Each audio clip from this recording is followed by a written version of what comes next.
I is equal to Q by T. ಇಲ್ಲಿ I is equal to ವಿದ್ಯುತ್ ಪ್ರವಾಹ, Q is equal to ವಿದ್ಯುತ್ ಆವೇಶ, T is equal to ಕಾಲ, V is equal to W by Q, V is equal to ವಿಭವಾಂತರ, W is equal to ಕೆಲಸ, Q is equal to ವಿದ್ಯುತ್ ಆವೇಶ. ಓಮ್ನ ನಿಯಮದ ಪ್ರಕಾರ is equal to IR, I is equal to V by R. ಇಲ್ಲಿ V is equal to ವಿಭವಾಂತರ, I is equal to ವಿದ್ಯುತ್ ಪ್ರವಾಹ, R is equal to ರೋಧ ಮತ್ತು rho is equal to RA by L. ಇಲ್ಲಿ ರೋ is equal to ರೋಧಶೀಲತೆ, R is equal to ರೋಧ, A is equal to ವಿಸ್ತೀರ್ಣ, L is equal to ವಾಹಕದ ಉದ್ದ ಮತ್ತು H is equal to I square R RT.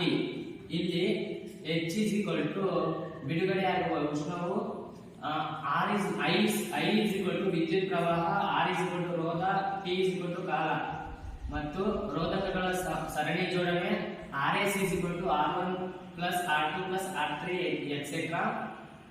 ರೋಧಕಗಳ ಸಮಾಂತರ ಜೋಡಣೆ 1 by Rp is equal to 1 by R1 plus 1 by R2 plus 1 by R3 etc.